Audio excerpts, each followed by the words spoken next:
quiserem ouvir a palavra de Deus aos nossos corações, vamos convidar o diácono Bruno, que está aqui à frente, vai entregar a palavra do Senhor. Fique de pé, estenda as suas mãos em direção ao altar. Vamos orar pelo servo de Deus. Pai querido e amado, nós louvamos, ó Deus, e bendizemos o teu santo nome, Senhor. Somos gratos, ó Deus, pela tua santa presença aqui no nosso meio. Já arde em nossos corações, ó Deus, quando entoamos louvores ao teu nome, fazemos lembrança daquilo que o Senhor fez por nós. O Senhor morreu por nós e ressuscitou ao terceiro dia. E hoje apresentamos, ó Deus, na tua presença, o teu servo Bruno, Senhor Deus, que tu tens usado na ministração da tua palavra, Senhor.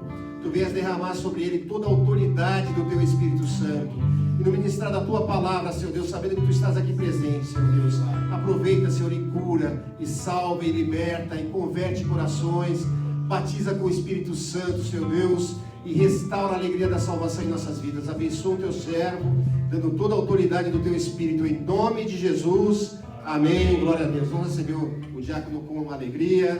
Vai ser.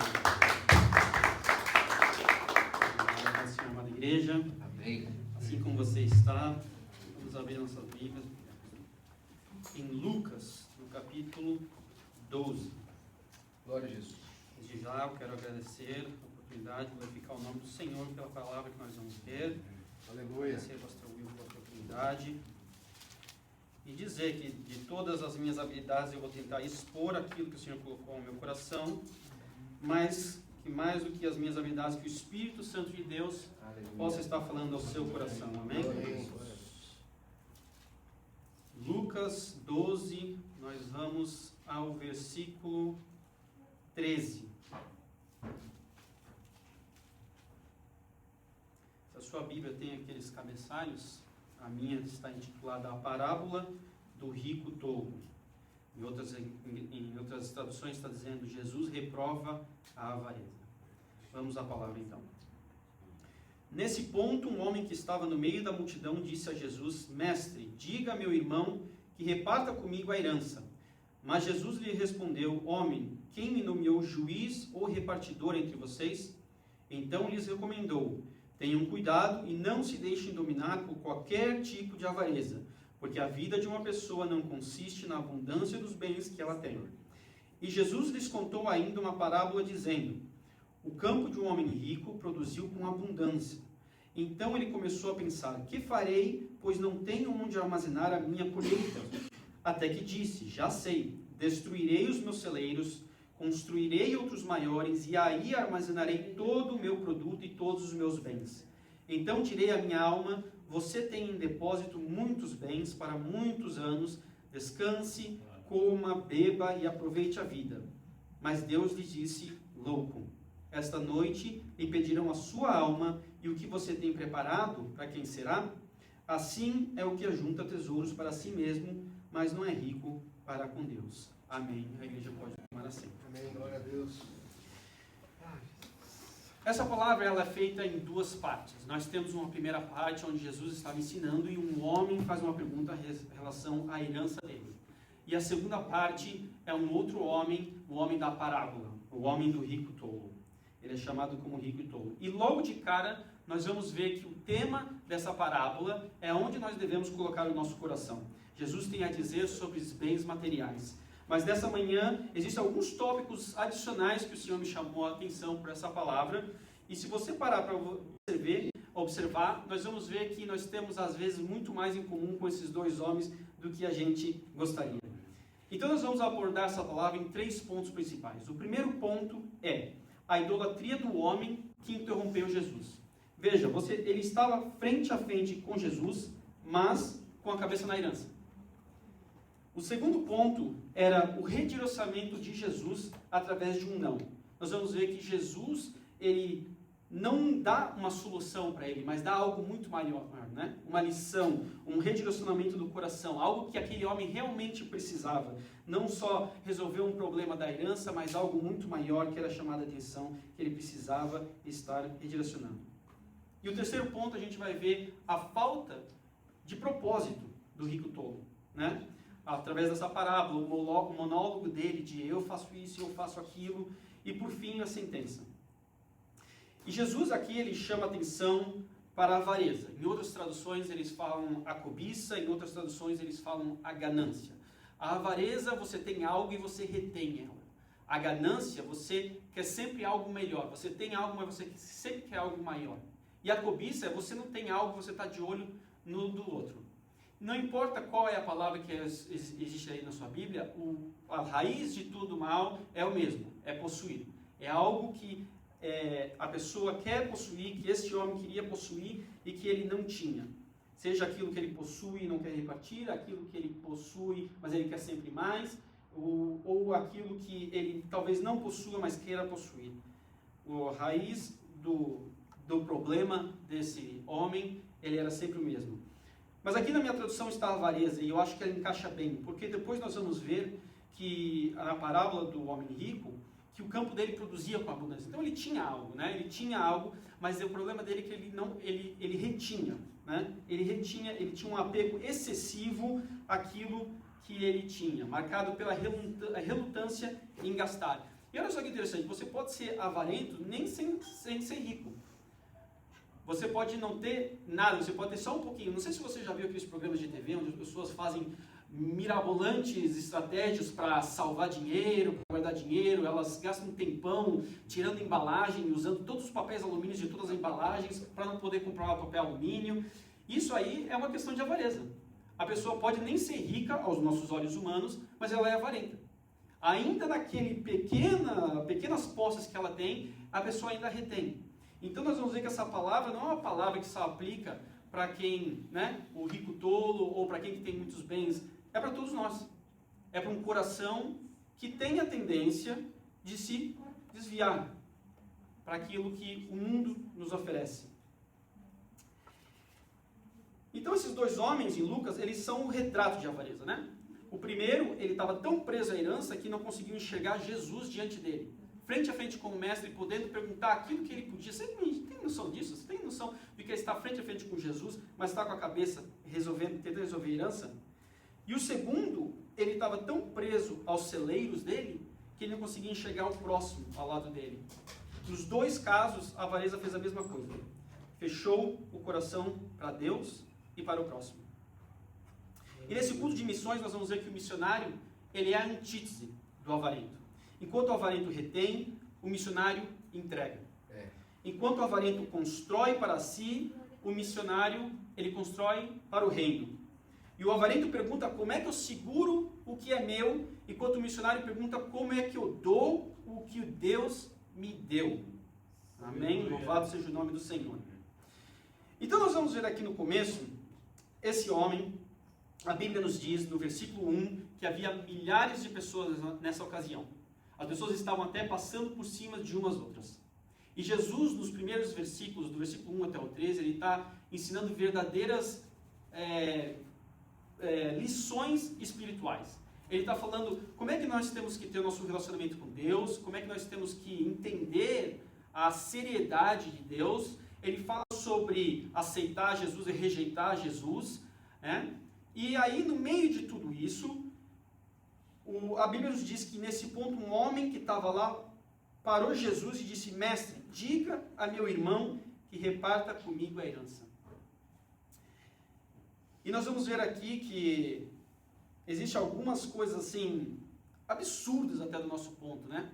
Não só pela falta de noção, digamos assim, de fazer uma pergunta tão brusca no meio de tudo isso, mas é que ele também não estava perguntando para Jesus fazer justiça, né? Ele estava quase que dando uma ordem para Jesus, né? Jesus diz ao meu irmão que reparta a herança. Você sabe, nessa época, na cultura judaica, havia ali um direito de primogenitura, onde o primogênito ele tinha direito a duas partes, a parte dobrada, né? Quem é que é primogênito? Eu sou primogênito, eu gostaria dessa cultura aí, né? É o caçula fica com a menor parte. Mas a gente não sabe qual o problema desse homem, se ele era o primogênito, mas ele teve o seu direito de primogenitura removido, que isso também acontecia na Bíblia. Nós vemos o Esaú e Jacó, onde o direito de primogenitura foi vendido, né, para Jacó, de Esaú. Ou se ele era o caçula e ele simplesmente estava querendo mais. A gente não sabe o que era, mas a verdade era, ele se sentia injustiçado. Ele passou aí um tempo remoendo essa ideia. E para uma pessoa chegar na frente de Jesus, numa situação dessa, e simplesmente parar Jesus, é porque a situação já tinha chegado num ponto, não é verdade? Isso não era algo que simplesmente aconteceu do dia para a noite, era uma coisa que talvez já estava assim, fervendo ali na vida desse homem por um tempo, né? E nós vamos perceber que o inimigo das nossas almas, ele faz justamente isso, não é verdade? Ele é sorrateiro. Jesus diz que ele é o pai da mentira. O que isso significa? O cabra mente tão bem que você acha que é verdade. Então, aquelas pequenas gotejinhas de mentira, misturadas com a verdade, acabam fazendo a mente desse homem, dizendo, o que eu preciso para a minha vida é a herança. O que eu preciso para resolver essa situação é a minha herança. E eu vou para quem eu sei que pode resolver meu problema com esse problema, com essa busca que eu tenho. Ele estava sendo iludido pela herança, né? E nós vemos até, se a gente conseguir dar uma voz a essa herança dele, que a herança ela se apresentava como uma promessa de uma vida melhor. Talvez ele estava numa situação e a herança ia resolver isso, na verdade. A herança ela se apresentava como o conforto que ele precisava, a solução dos problemas dele. E pouco a pouco a herança falava tão alto que de repente, frente a frente com Jesus, ele só queria saber da herança, não é verdade? Meus irmãos, infelizmente, nos dias de hoje, nós temos muitas pessoas sendo iludidas pela promessa da herança. Eu vejo, principalmente através do meu trabalho, jovens que se esforçam tanto, trabalhando para promoção, trabalhando sem cessar, e quando eles conseguem a promoção, eles viram para o lado e falam, e aí, é isso que tinha para mim? Era isso que eu queria? São iludidos. Pessoas que se intoxicam na promessa de um sossego dos problemas da vida, colocando a sua confiança em todos os lugares errados. E a voz dessas coisas é tão alta na vida das pessoas que elas não conseguem escutar quando Deus fala, cara a cara com o mestre, mas a cabeça na herança. E as missões nossas começam justamente quando a gente se esforça para ouvir Deus acima do barulho. O missionário é aquele que, de encontro com o mestre, ele não pergunta a sua herança, mas ele entrega a sua vida para o Senhor. Louvado seja o nome de Deus. A Bíblia nos ensina em 1 João, no capítulo 2, versículo 15 e 16, Jesus diz que a gente não deveria amar o mundo nem as coisas do mundo. Se alguém ama o mundo, o amor do Pai não está nele. Porque tudo que há no mundo, a concupiscência da carne, a concupiscência dos olhos e a soberba da vida, não vem do Pai, mas do mundo. Essa palavrinha, concupiscência, significa um desejo infreável. Algo que está consumindo a sua vida. Aquele consumismo da carne, aquilo que nós conseguimos ver, isso nós não devemos dar atenção. E nós vamos ver que a herança nesse momento, ele era a concupiscência dos olhos daquele homem. E esse risco, ele existe para nós também. Pode ser outra coisa, mas o mecanismo, ele é o mesmo, não é verdade? Algo que promete satisfação, que ocupa o espaço que deveria ser de Deus. Então nós vemos aqui que Jesus ele não resolve o problema dele de imediato, mas ele dá algo muito melhor, não é verdade? Olha o que ele faz. Ele não divide a herança, mas ele redireciona para o verdadeiro problema. Nós vamos ver isso em Lucas 12, no versículo 14. Ele diz que Jesus respondeu, homem, quem me nomeou juiz ou repartidor entre vocês? E disse-lhes, cuidado, fiquem de sobreaviso contra todo tipo de avareza, porque a vida de uma pessoa não consiste na quantidade dos bens. Jesus poderia ter resolvido o problema dele? Poderia. Ele poderia ter dividido a herança com uma palavra. Jesus é poderoso para isso. Mas ele não veio ao nosso mundo para resolver disputas de dinheiro, não é verdade? Ele veio para redirecionar corações para a glória do nome dele. Então Jesus, ele não responde à pergunta que o homem fez, ele responde à pergunta que o homem precisava ouvir. O que o homem perguntou é, como é que eu consigo minha herança, Jesus? Mas Jesus diz, por que é que você acha que a herança é o que importa? Não é isso que importa. E Deus ele faz isso com a gente também, não é verdade? Quantas vezes a gente ora pedindo algo para Deus e não vem? Quantas vezes nós temos aí um caso que está rolando por muito tempo e a resposta não vem? E nesse momento é importante olharmos para o nosso coração e ver de que forma o Senhor está trabalhando na nossa vida. De que forma Ele está redirecionando os nossos corações. Nós vemos isso na Bíblia também, vários exemplos. Até um exemplo muito missionário através de Paulo, onde Paulo ele queria ir para a Ásia. Nós vemos isso no livro de Atos, capítulo 16. Paulo queria ir para a Ásia, mas o Espírito Santo o impediu de ir. A Bíblia nos diz. E desse não que ele recebeu, nasceu a missão na Macedônia, Europa, onde o Evangelho foi ali espalhado por todo aquele território e, por fim, por toda a terra. Porque o plano do Senhor era maior.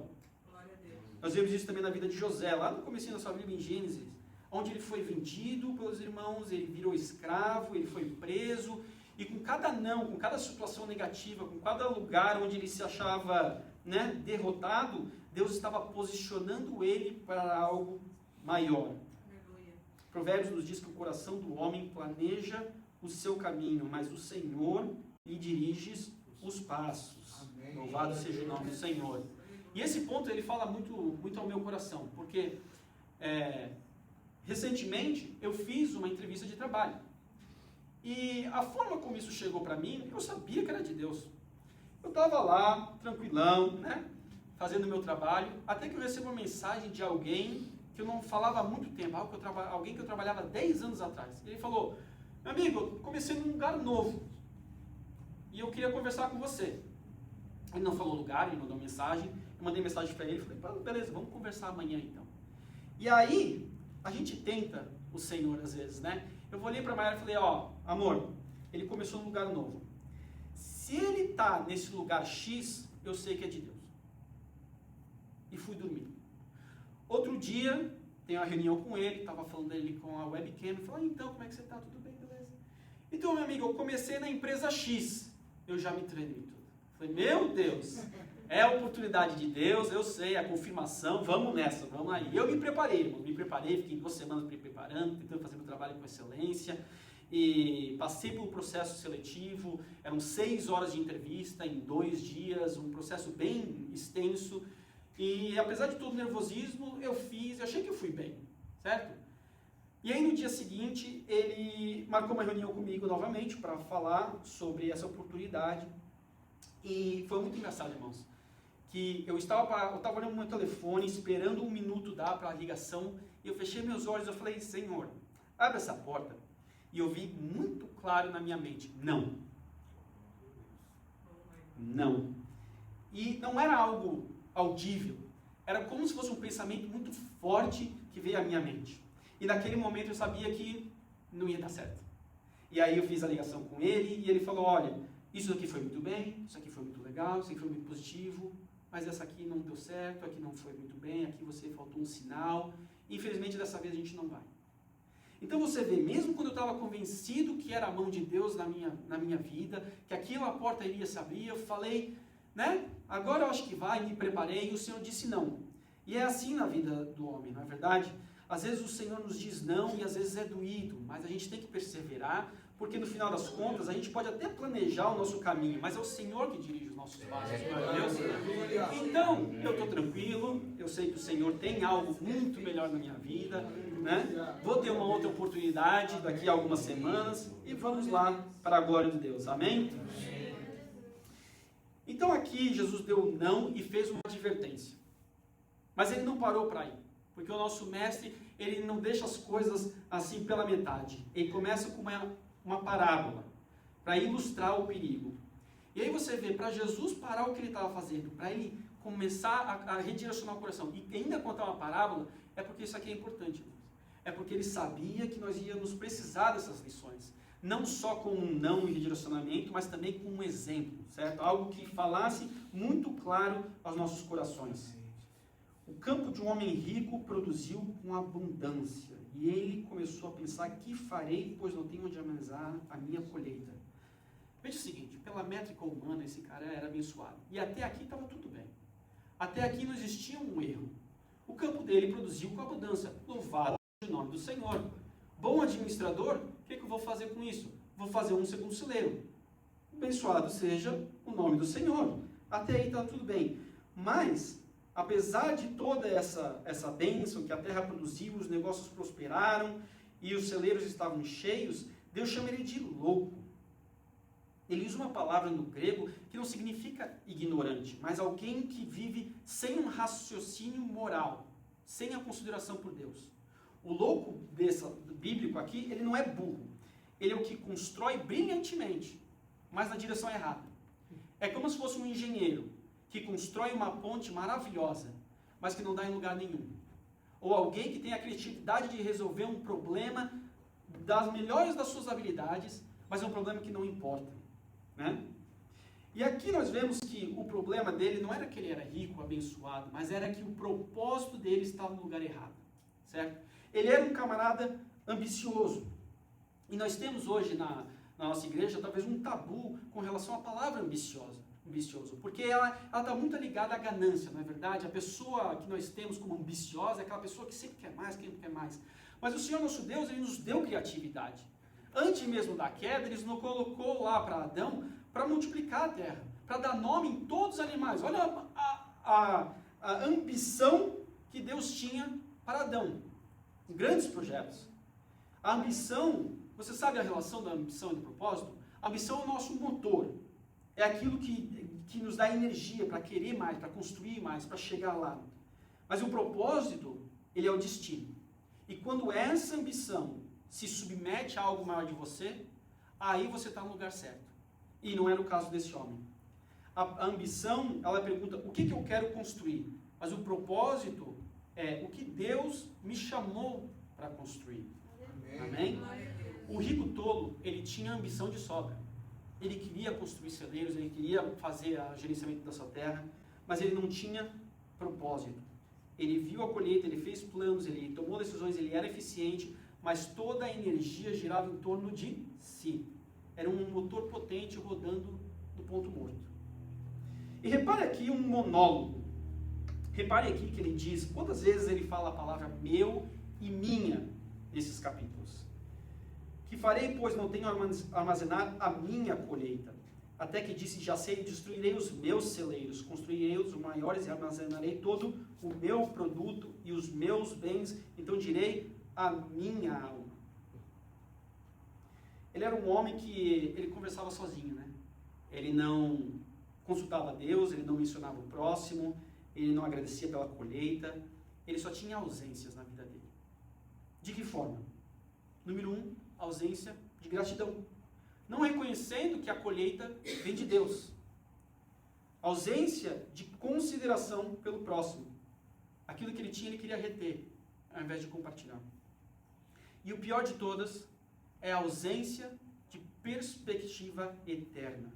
Pensando em comer, beber e folgar, sem a perspectiva de que há algo muito mais sério na vida dele que está por vir. E meus irmãos, nós vemos aqui que essa estrutura desse monólogo, ele tem uma estrutura muito parecida com o sonho americano, o American Dream.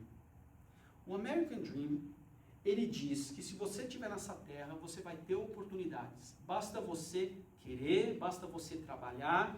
E de certa forma, isso é verdade. Essa terra, às vezes, trabalha mais a favor da gente, não é verdade? Existe também muitas oportunidades.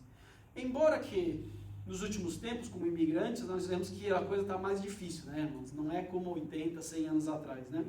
Mas existe uma mentalidade nesse local onde nós estamos, que se você quiser, você consegue. Se você trabalhar, você chega lá. É a cultura do eu me fiz. O self-made millionaire. As listas da Forbes que diz, olha, essa pessoa aí agora ela é uma self-made billionaire. Alguém que se fez por si própria, né? Que criou os seus negócios. E nós vemos o engano do homem no meio de tudo isso, né? A glorificação de uma coisa tão deturpada como o propósito de Deus, que diz que é o Deus que deu a terra, é o Deus que mandou a chuva, é o Deus que fez a colheita, é o Deus que abriu a porta. É uma cultura, né, que nos diz que a gente percebe que... Bem, me perdi aqui um pouco, irmãos, mas vocês me perdoem, entendem o que eu quero dizer. A cultura que nós estamos, às vezes, ela acaba nos puxando, acaba nos influenciando. E cabe a nós a termos a perspectiva de Deus, a perspectiva eterna. De ter uma ambição, sim, mas sempre debaixo do propósito de Deus. Amém? Amém. Por exemplo, aqui na nossa igreja, nós temos a ambição de preencher todas as cadeiras e ir para um lugar ainda maior. Mas o que vai determinar se essa ambição é boa ou ruim é o propósito. O nosso propósito, nesse caso, é que todas as pessoas venham a conhecer a Deus. Um propósito bom, uma ambição boa, divina. Mas se o propósito é preencher o meu ego, preencher aquilo que eu quero para essa igreja, nós estamos trabalhando sob um propósito errado. E é isso que Jesus nos chama a atenção. O coração das coisas. O problema não era que ele era rico, não era o problema que ele gerenciava bem, era que a direção do coração dele estava no lugar errado. Provérbios nos ensina que muitos são os planos no coração do homem, mas o propósito do Senhor prevalecerá. Amém. Provérbios é o livro dos sábios. Se você quer ser sábio, deixa o propósito do Senhor prevalecer sobre todos os seus planos. Faça planos, tenha ambições, mas se coloque no propósito de Deus. Aleluia. Por fim, nós vamos ver a sentença. Sentença dura. Mas Deus lhe disse: louco, esta noite te pedirão a tua alma, e o que tens preparado para quem será. Essa palavra, para quem será, ela ecoa até hoje, não é verdade? Algo tão sério. Tudo que ele construiu ia ficar para trás. O dinheiro, os celeiros, os planos, nada foi com ele. E essa pergunta para nós ainda, o que nós estamos construindo, que vai sobreviver essa noite. A noite onde lhe pedirão a nossa alma, o que nós temos preparado. Não entenda errado, é lícito sim preparar. Inclusive a Bíblia nos dá respaldo, diz que o homem sábio, ele dá herança até 2 gerações, dos filhos dos seus filhos. E o Senhor nos ensina, né, que nós devemos construir, mas o importante é saber aonde estão os valores disso. Aonde está Deus mediante todas essas coisas, né, que nós temos construído. Você vê em Eclesiastes, é um livro muito lindo, porque Salomão, no auge das suas posses de sabedoria, depois de construir tudo, ele fala que tudo é vaidade. O rico insensato, 1000 anos depois, não tinha aprendido a lição ainda. Né? Nós vamos ver aqui que o rico insensato, ele era a antítese do missionário. O inverso do missionário. Ele construía para dentro, celeiros maiores para si, mas o missionário ele constrói para fora. O reino de Deus e os outros. A missão do rico era acumular, e a do missionário, a missão dele é entregar. Glória a Deus. E aí Jesus, ele encerra com uma frase que muda tudo, não é verdade? Assim é aquele que ajunta tesouros para si e não é rico para com Deus. O que é, nos dias, né, de hoje, para nós sermos ricos com Deus? Irmãos, acima de tudo, a nossa ambição, por mais que seja de coisa, a ambição maior do crente é estar com Deus, não é verdade? Se a gente parar e parar na rua e perguntar para as pessoas qual é o seu propósito, qual é a sua ambição, para que você está trabalhando, as pessoas vão dizer: olha, eu quero deixar o mundo melhor do que encontrei, né? Eu quero evoluir, eu quero criar uma vida melhor do que eu tinha quando eu nasci. Eu quero deixar um legado, algo melhor para os nossos filhos. E tudo isso nos parece lícito, não é verdade? Mas acima de tudo, o nosso propósito nesse mundo é estar com Deus. Não tem coisa melhor nessa vida do que estar com Deus. E desse propósito maravilhoso é que corre todas as nossas atitudes, não é verdade? É por isso que a gente trabalha com excelência, não para acumular, mas porque o Senhor nos deu essa excelência. E nós louvamos o nome dele através dele, não é verdade? Ser rico para com Deus é valorizar Deus como tesouro supremo. Não primariamente sobre dar mais dinheiro ou as contribuições financeiras, mas acima de tudo é que Deus ocupa o lugar mais alto no nosso coração. Paulo escreveu em Filipenses, no capítulo 3, que o que para ele era lucro, isso ele considerou como perda por causa de Cristo. Na verdade, eu considero tudo como perda por causa da sublimidade do conhecimento de Cristo Jesus, meu Senhor. Por causa dele, perdi todas as coisas e as considero como um lixo para ganhar a Cristo. Aqui nós temos alguém que entendia muito bem o tesouro que era Deus. Só o conhecimento de Deus era necessário para ele falar: eu não quero mais nada desse mundo. Tudo que eu tenho era lixo, perto do valor de ganhar Cristo. Louvado seja o nome do Senhor. Quando a gente coloca Deus em primeiro lugar, a gente entende a oração do Pai Nosso. Tantos crentes e descrentes nos dias de hoje, quando eles fazem orações, orações de petições. Deus me dá isso, Deus me dá aquilo, Deus conserta isso. Basicamente o que eles querem é: Deus conserta a minha vida, aquilo que eu preciso.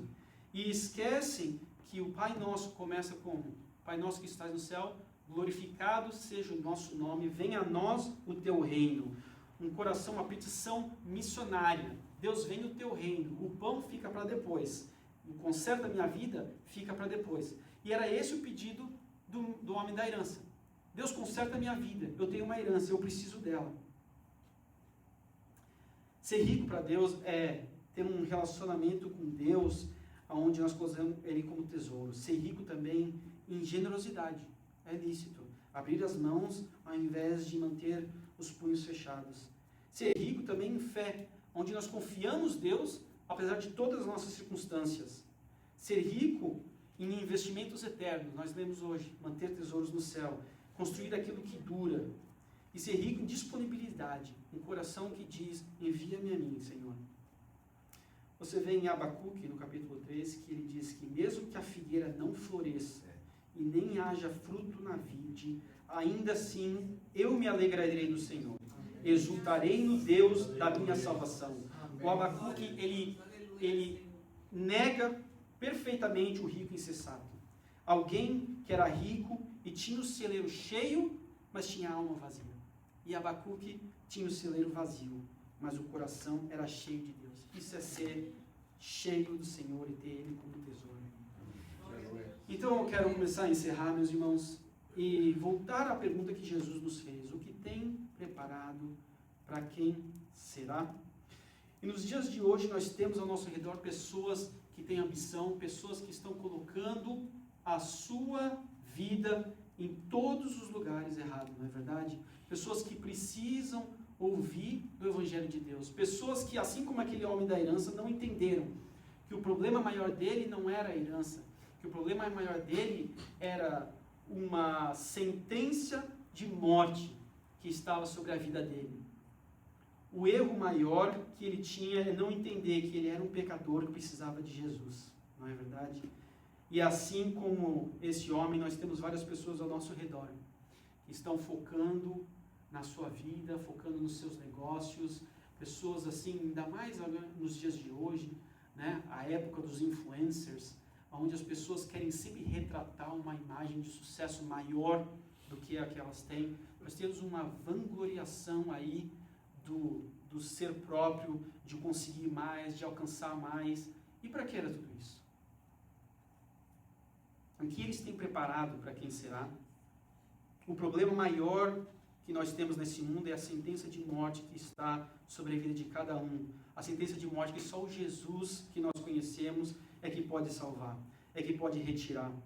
E nós temos aqui na nossa cidade, uma cidade que grita para nós construirmos mais, para que nós todo dia, né, nos esforcemos mais, precisando mais, merecendo mais. E pouco a pouco, às vezes, as pessoas vão enchendo os seus celeiros e não sobrando espaço para aquilo que realmente importa, que é a palavra do Senhor.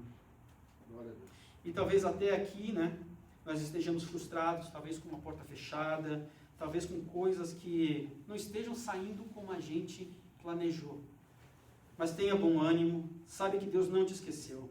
Ele está recalculando a nossa rota, Ele está fazendo uma rota que tem a ver com o reino dEle, não com o nosso celeiro. Louvado seja o nome do Senhor.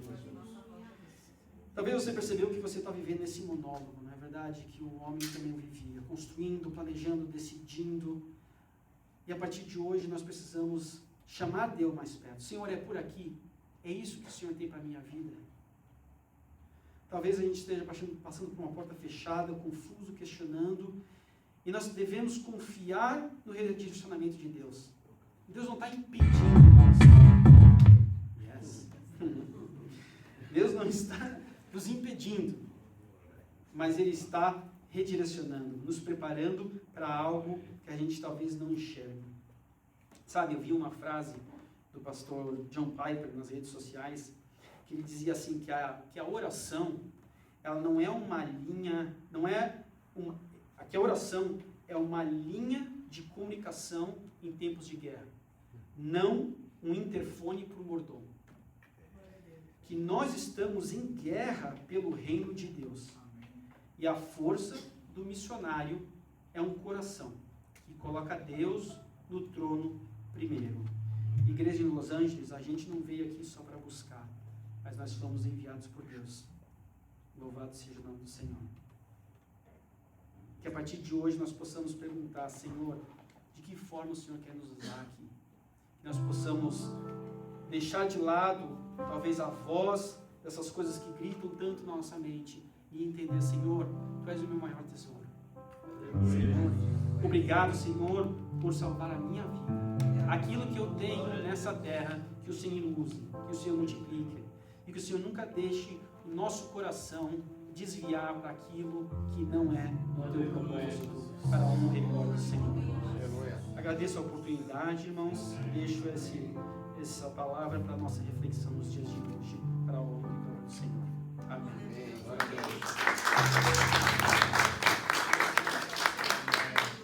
Jesus. Em nome de Jesus.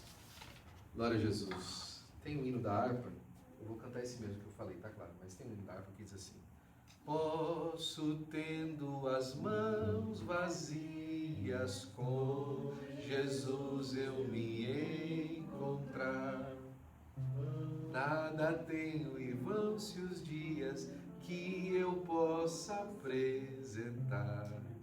Ele continua assim: posso, tendo as mãos vazias, com Jesus eu me encontrar.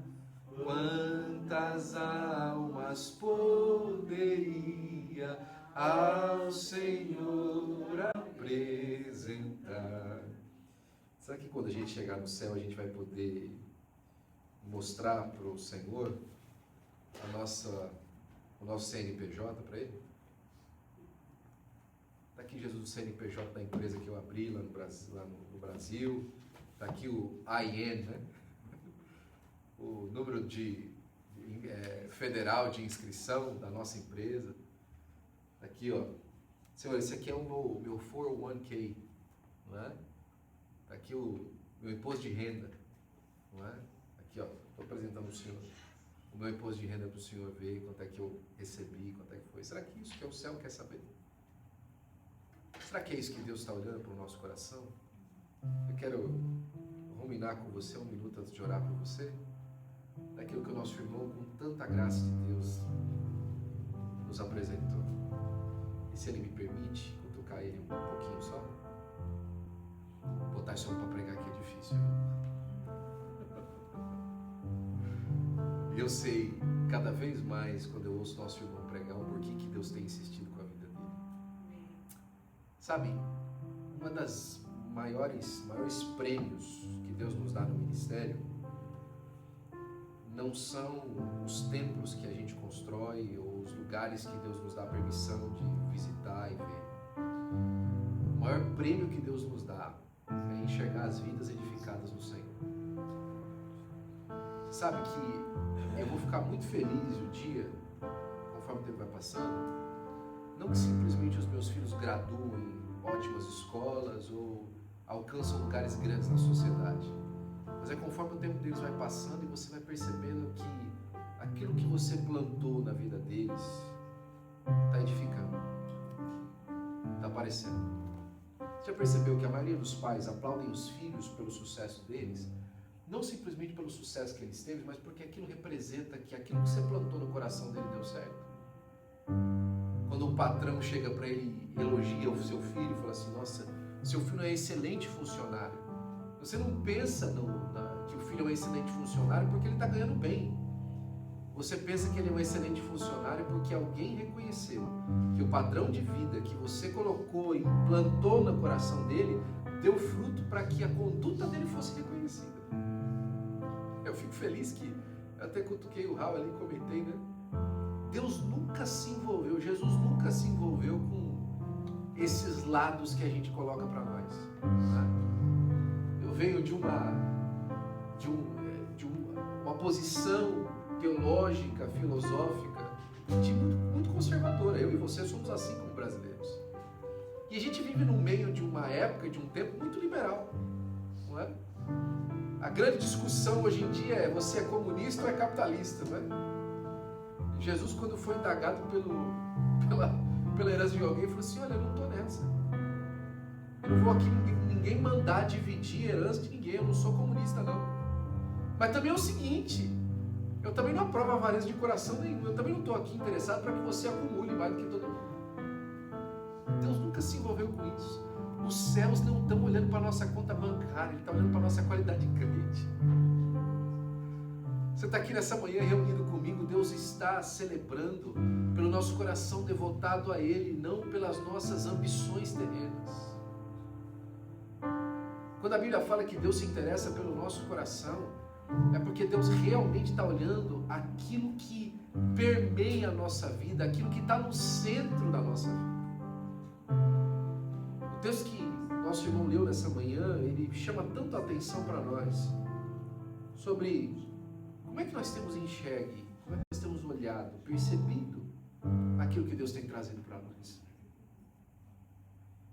Pastor Severino Pedro, ele gostava de dizer que os Estados Unidos não é um país de primeiro mundo. Ele falava que os Estados Unidos é o primeiro país do mundo. Aqui, irmão, é cheio de bênção. Mas quantos de nós estamos aqui hoje preocupadíssimos com a nossa conta amanhã? Preocupadíssimos com o nosso aluguel? Preocupadíssimos com alcançarmos a nossa estabilidade e segurança financeira? Quantos de nós estão aqui hoje por causa disso? Escolheram os Estados Unidos da América por causa disso. E eu não te julgo pela sua escolha. Eu acho que você fez uma excelente escolha. Realmente aqui é o lugar para pensar nisso. Você quer o quê? Por que você veio para os Estados Unidos e não para Bangladesh? Por que você veio para os Estados Unidos e não foi para a Argentina? Não é? Ou então, a pergunta que se faz no Brasil: por que você está aqui e não em Cuba? É lógico. É óbvio. Não é?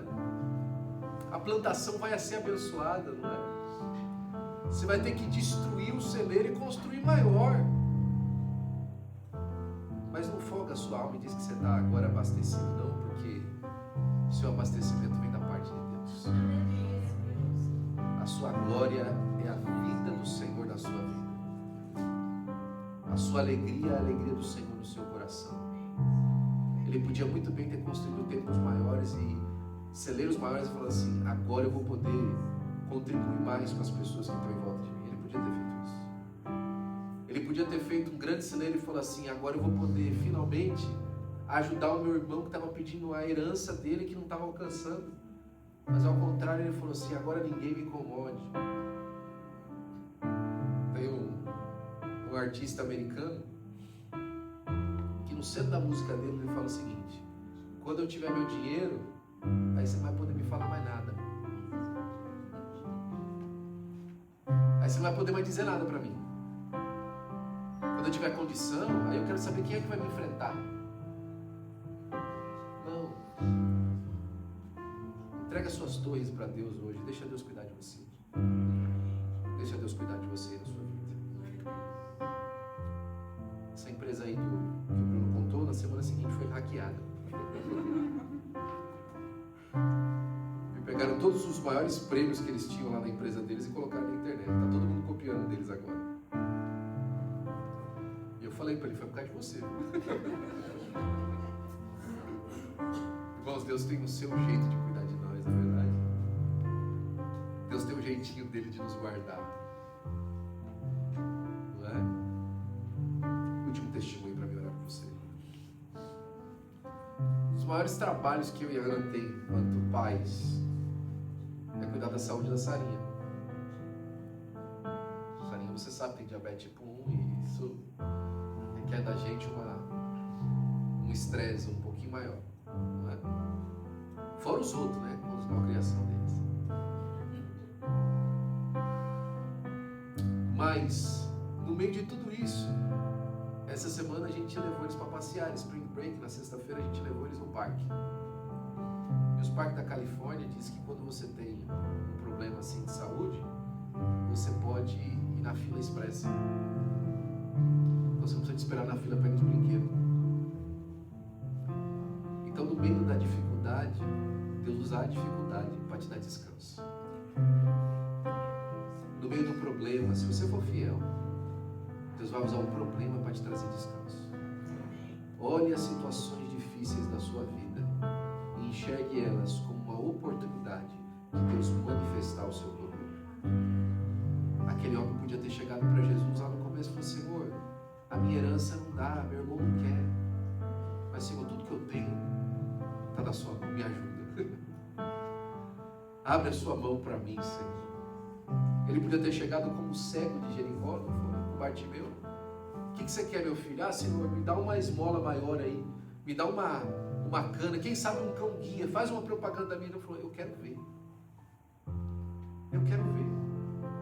O salmista disse assim: quando meu pai e minha mãe me abandonarem, o Senhor me recolherá. Quando me faltar recurso da terra, eu tenho um recurso que vem do céu. Quando me faltarem as forças na terra, eu tenho aquele que me fortalece, que vem desde o céu. O Senhor está presente no nosso meio para nos abençoar em nome de Jesus. Fique sobre os seus pés, por gentileza. Deixa eu orar por você. Aleluia. Glória a Deus. Como um farol que brilha à noite, como ponte sobre as águas, como abrigo